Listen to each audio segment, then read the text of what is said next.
Tere päevast, kallid kaasteelised! Täna ma tahan tegelikult rääkida ühest väga olulisest seadusest, mis Riigikogus vastu võeti. Seda ma nimetaks siis absoluutse kontrolli seaduseks. Ja tänane kirjakoht tuleb Hesekieli raamatust 16. peatükist, salmid 13-16. Seejärel võttis ta ühe kuninglikust soost ja tegi temaga lepingu ning laskis tal vanduda, aga maa võimukandjad viis ta ära, et kuningriik jääks jõuetuks ja kajaks ennast püsti, vaid hoolitseks, et ta leping jääks püsima. Aga see hakkas temale vastu ja läkitas oma käskjalad Egiptusesse, et talle antaks hobuseid ja palju rahvast. Kas sellest saab asja? Kas pääseb see, kes teeb niimoodi, kas pääseb lepingu murdja? Ja tõesti, kui ma elan, ütleb issand Jumal, ta sureb selle kuninga asupaigas tema juures Paabelis, kes tegi tema kuningaks, kelle vannet ta põlastas ja kelle lepingu ta murdis. Aamen. Kui me vaatame praegust situatsiooni tervikuna maailmas, siis kurjus püüab võidutseda iga hinna eest ja selles ei ole kahtlust, et püütakse läbi viia globalistidele kasulik idiootide poliitikat. Meie enda maal või oblastis võeti vastu siis absoluutse kontrolli seadus, kus põhimõtteliselt kõike, mida te kirjutate kuskil sotsiaalmeedias või kus iganes või teete kuskil, et seda saaks siis jälgida valimatult ja jällegi vana trikiga, eks ole, turvalisuse kontroll, aga tegelikult lihtsalt, et saavutada kontrolli inimeste üle. Ma olen tähele pannud selliste asjad, enamik valesid ja pettusi tehakse julgeoleku hirmutamise ettekäändel, võimendades kuritegevust, võimendades tegelikkust ja seda negatiivses valguses näidates. Kui me nüüd vaatame näiteks seda, mis ümberringi toimub. Elan siin praegu väikeses Eesti linnakeses. Inimesi praktiliselt ei ole, aga olen kuulnud siin-seal juttu, et umbes tänavale minna ei saa, et on pätid igal pool. Kui see loogika on võimendatud, on negatiivset, positiivne on ära võetud ja lõpptulemus on see, et inimesed usuvad pigem negatiivset, sellepärast, et negatiivne uudis müüb. Müügitehnoloogiat kasutatakse kindlasti teatud sageduse, teatud hirmutamise, teatud lõhkumise ja manipulatsiooniga. Vaatame näiteks suvalise, kuidas tegelikult luuakse sõda. Kõigepealt luuakse negatiivne kuvand ühest rahvast. Valetatakse tema kohta, öeldakse, et nad on sellised, et üks rahvas vastutab sõja eest. Aga see sama rahvas on pandud sundolukorda ja inimesed ei julge vastu hakata, sest inimesed ei saagi sageli aru, kuidas vastu hakata, sellepärast, et põlvkondade jooksul on sõda kuulutatud normaalsuseks, mis on absoluutne katastroof.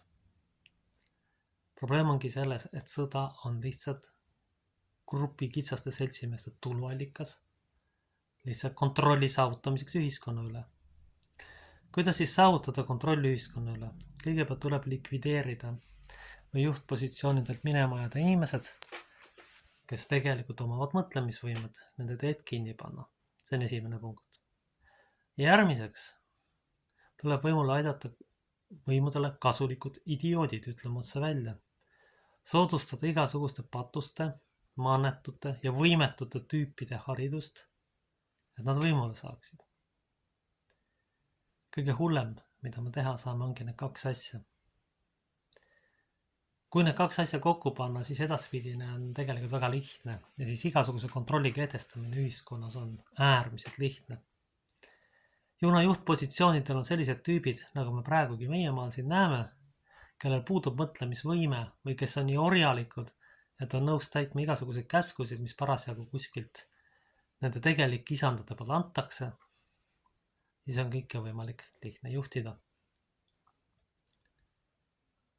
Probleem on selles, et see on üldlevinud tendents. Probleem on selles, et talentikate inimeste teed on enamasti kinni pandud. Olen seda oma elus tegelikkuses nii palju kogenud, et võin seda teile kahjuks kinnitada, et see on fakt. See absoluutne kontroll tähendab seda, mis on mõned aastad tagasi rääkisin ka sellest videost, et see tulemas on. Nüüd on siis esimene, seaduspärane uks lahti tehtud, kus saab siis absoluutse kontrolli kehtestama hakata. Absoluutse kontrolli kehtestamiseks on vaja inimeste nõusolekut. Aga kuna globalistid on niikuinii aidanud võimudele neile kasulikud idioodid, siis tegelikult ei olegi see väga raske. Paneme teed kinni ja lase rääkida. Paneme vangi inimesed, kes ei lähe peavooluga kaasa ja lase neil haridust saada, kes ei allu globalistlikule idiotismile. Lükkame nad perifeeriasse kuskitele positsioonidele, mis on alla väga kaugel nende võimekusest. Seda kõike tehakse. Inimesed sunnitakse selleni. Tal pannakse uksed kinni, tal võetakse leib ära. Ja siis tal ongi 2 varianti, kas ta hakkab omal käel leiba teenima või ikkagi läheb kuskile alla võimete positsioonile. See ei ole ju päris normaalne, et puiduvabrikus näiteks töötab inimene, kes võiks üldse piiskop olla või pastor. Ja siis on juhtpositsioonil tüüp, kes võiks seal vabrikus ise istuda hoopis. Ja see ei ole ainuke eluvaldkond, kus see niimoodi on. See on igal pool niimoodi. Intelligentsel ja targal inimesel on kahjuks ongi variant, et vait olla, kahjuks. Aga sellisel juhul kaob tema mõju ühiskonnas ära ja ikkagi need tüübid, kes on aidatud globalistide poolt võimule, nende tahet lihtsalt läbi viima, saavad domineerivaks, nii et mõnes mõttes inimene satub nagu sundolukorda. On võimalus vastu hakata, on võimalus teadlikute valikute tulemusena tõusta võimule. See on teadlikute valikute tulemusena. Aga see eeldab ikkagi kannatlikkust ja pikameelsust. Teine asi, mis mind tänases päevapoliitilises olukorras häirib tegelikult, on sõdade laiendamine ja võimenemine. Teadlik konfliktide tekitamine ja viimine lõpuks selleni, et võimaliku tuumasõjani. Ilmselt on mingitel tüüpidel plaan lihtsalt plats kuidagi puhtaks teha omale sobilik maailmlugu, mis oleks võimalikult säästu, võimalikult kehva ja kustutada inimest ajalooline mälu, sest tuumasõjaga saab hävitada võimalikult palju materjali ja võelda välja mingi uus vale ja siis seda ajaloo pähe müüma hakata. Aga tegelikult ütleme need tüübid, kes on nagu vähem kaotanud, ma ei saa nimetada ühtegi võitjat sõjaks, sest lihtsalt sõjas võit seisneb selles, et teie osapoole võitlevaid isikuid on vähem maha löödud ja seda võiduna serveerida ideoloogilise manipulatsiooni tulemusena on tegelikult täiesti absurdne. See on kohutav ja absurdne ja selle lõpptulemust me juba praegu näeme. See on igal tasandil niimoodi. Kus siis veel saab? Igaks juhuks globalistid näiteks, kui nad tahavad kehtestada absoluutse kontrolli ühiskonda, kindlasti võtavad haridussüsteemi kontrolli alla. Viivad haridustaseme alla, panevad sinna võimule terroristid, kes lastele hariduse vastumeelseks muudaksid ja siis need inimesed, kes ei ole vastavalt mingi global mõõtudel ei vasta, et siis välja süüa sealt. Kui olete piisavalt kaval ja tark ja suudate madala profiili hoida, siis ehk te pääsete läbi, siis ehk te jõuate kuhugi. Aga kui te hakkate kogemata otseselt vastu mingisugusele rumalusele või millegil muule, siis teie teed pannakse kinni ja halvemal juhul teie närvisüsteem hävitatakse. See on tegelikult ikkagi jumala silmis kindlasti satanistlik tegu ja selle eest keegi kuskile paradiisi ei saa. See on selge. Aga praegune põhiline probleem, tagajärg on siis selle seaduse vastuvõtmine. Võimalikult hakatakse ka minu kanalit rohkem tsenseerima. Võimalik, et hakatakse inimesi kinni panema, nende teesid sulgema, sest tegelikult toimub juba jälgimine. Ühiskonda tegelikult jälgitakse juba ammu, aastaid ja see on mõnede tüüpide jaoks täiesti normaalsus. Sellest ei tehta mitte mingisuguseid probleeme. Ei võta keegi mitte mingit vastutust. Aga ma olen tegelikult ka sellele järeldusele tulnud, et mitte ei võeta vastutust, vaid neil puuduvad geneetilised eeldused paljudel tüüpidel, kes võimul on vastutust võtta. Nende ajus ei ole seda kohta lihtsalt, mis on võimeline ette nägema, analüüsima ja aru saama. Selles on probleem.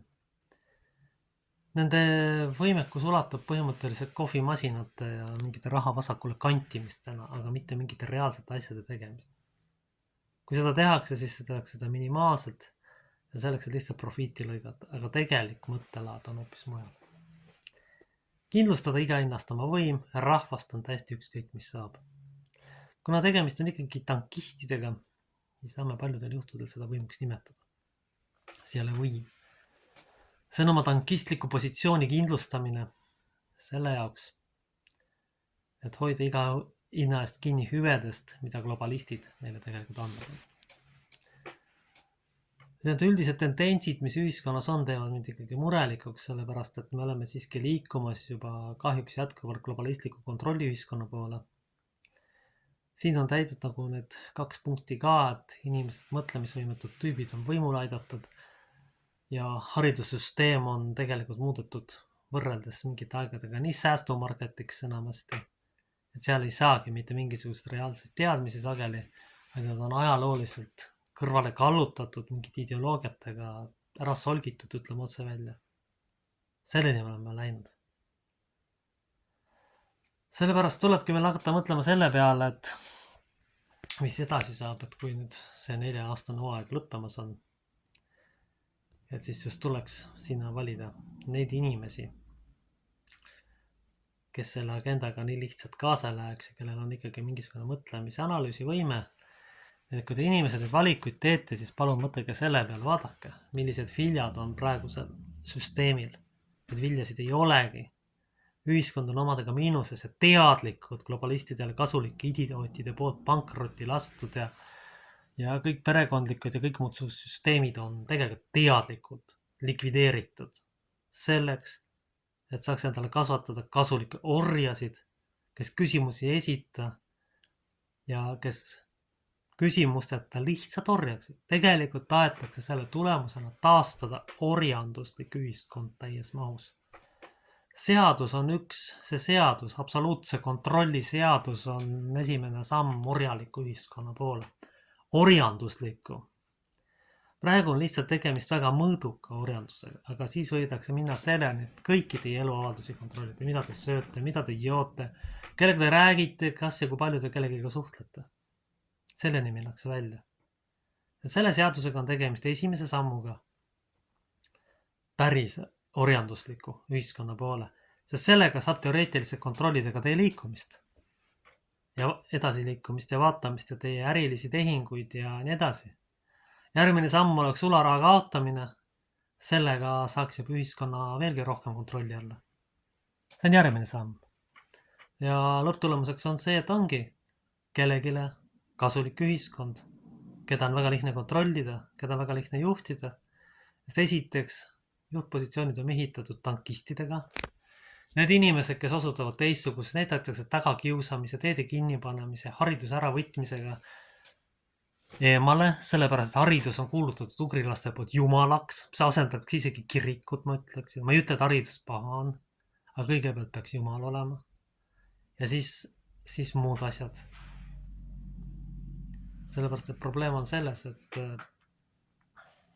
kui inimene loodusseaduse järgi ja kui ta tõesti arvab, et iseenese tarkusest võib mingit süsteemi kuuluda üle kõige olevaks, ka loodusseadustele vastu astuvaks, siis on sellel hävitavad tagajärjed. Te ei saa panna õppima inimesi, kelle puudub selleks võimekus. Selle tagajärjed on inimesele hävitavad, vaimsed ja füüsilised. Aga ka see mulle tundub on kellegi teadlik plaan ühiskonna likvideerimiseks. Meil on vaja tarkust ja arusaamist, et vahet teha. Mis on siis meile kasulik ja mis meile tegelikult ei ole kasulik. Aga rõhutan veel kord. Praegune absoluutse kontrolli seadus on esimene samm päris orjusliku ühiskonna poole. Aamen. Meie isa, kes oled taevas, pühitsetud olgu sinu nimi, sinu riik tulgu, sinu tahtmine sündigu, nagu taevas, nõnda ka maa peal. Meie igapäevast leiba anna meile tänapäev ja anna meile andeks meie võlad, nagu meiegi andeks anname oma võlglastele. Ja palun ära saada meid kiusatusse, vaid päästa meid ära kurjast, sest sinu päralt on riik, vägi ja au igavesti. Aamen. Kaitsku hoidku meid püha kolmenes Jumal. Aamen.